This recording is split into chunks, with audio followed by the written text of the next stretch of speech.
If you don't have a goal, you suffer, and then you get cruel and bitter and resentful, and then you start to actively try to make the world a worse place.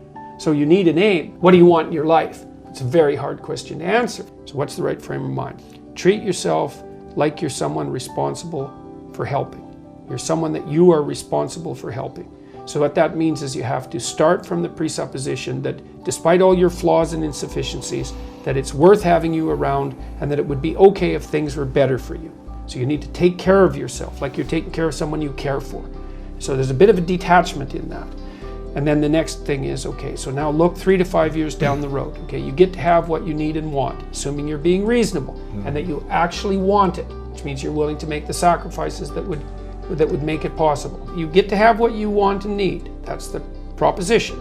But you have to aim at it. You have to define it and aim at it. So then the first thing is, okay, if you could put your family together the way you wanted it to be, what would that look like? And so that might be your siblings and your parents, but that also might be, you know, your wife or your husband and your kids, assuming that you're at that point in your life. If you could have the family you wanted, what would that look like? Right, okay.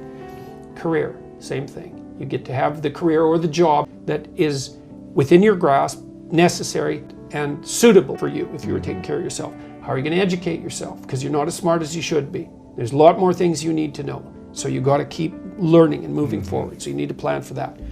How are you going to take care of yourself mentally and physically? Right? So how are you going to avoid the catastrophic temptations, for example, of drugs and alcohol? Because that pulls a lot of people down. You need a plan for that. You're going to be a social drinker. How much are you going to drink? How much is too much? What about your drug use? You got to regulate that so it isn't a pitfall. How are you going to use your time meaningful and productively outside of work? So you need a plan for that. You want a long-term, stable, intimate relationship, and if you do, then how would you like that to lay itself out? You got to have a vision for that, because if you don't have a vision, you're not going to aim at it. Absolutely. And if you don't aim at it, then you won't even see the opportunities when they arise. That's the thing that's so cool. Aims structure your perceptions. So for example, once you aim at something, your brain, literally, the perceptual structures in your brain, in your visual cortex, reorient themselves to calculate a pathway to the aim.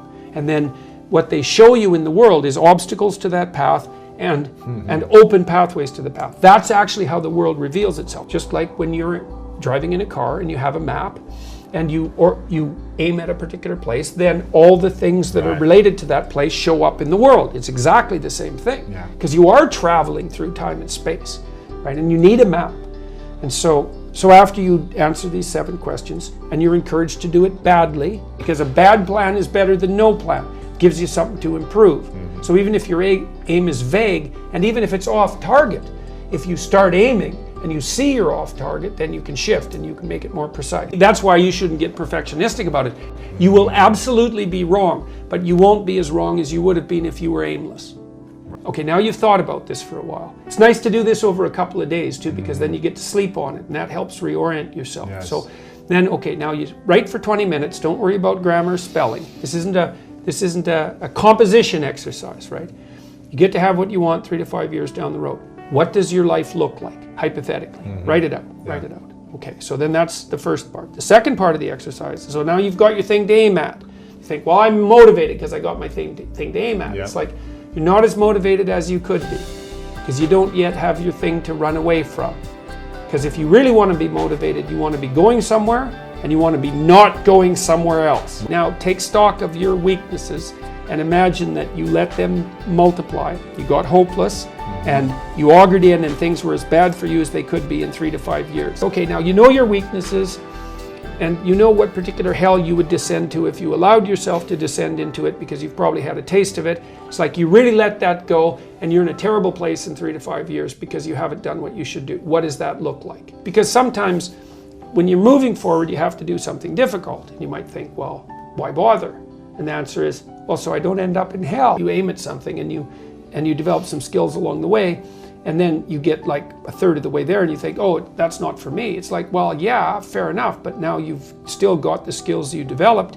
You know exactly why it's not for you now instead of vaguely. You can bring that wisdom back, even though it's not perfect. You can bring it back to your next plan. As you plan, you get better at planning, which is the crucial thing.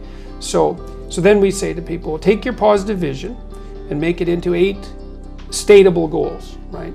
So, and then rank them in a hierarchy, break the goals into incremental goals so that you have a reasonable probability of succeeding. So, because what you want to do, this is also what you want to do with a kid.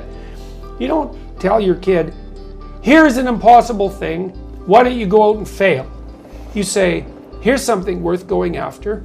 Here's a step you could take that would push you beyond where you are, but that you also have a reasonably high probability of succeeding at. And that puts you in the zone of proximal development, and that's a concept that was generated by a guy named Vygotsky. He was a Russian developmental psychologist and a smart one. It's where the idea of the zone comes from.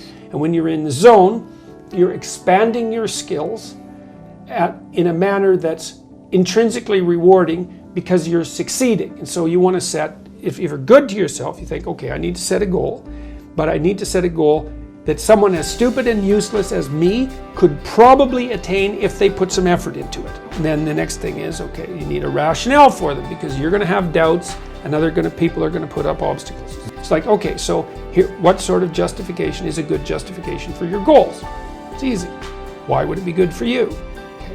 Why would it be good for your family if you attain that goal? Why would it be good for the broader community? Because if it's a good goal, it should be good for you. That's fine. But if it's a really good goal, it should be good for you in a way that's good for other people. You should start with your own concerns because you have to take care of yourself. And then you can, as you build up the basis of competence locally, you might develop enough skills so that you can expand that outward. And it also gives your goal a certain amount of nobility. And so if someone challenges you and says, well, why are you doing that? That seems stupid. You could say, I'm doing that because it helps me take care of myself, but it benefits my family, and here's the reasons why, and this is the repercussions out into the broader community. And like people who are putting up objections and doubts aren't armed to deal with that kind of response. And then when you have those doubts in your mind that plague you, you say, why am I doing this? Oh yeah, it's because, well, I have to take care of myself, because otherwise I'm pathetic and useless and bitter and cruel, and then I'm going somewhere terrible, so that's a bad idea, and here's how it would help my family, and here's how it would help the community, and that's good enough set of reasons unless I can think of better ones. Right. Without better ones, that's good enough.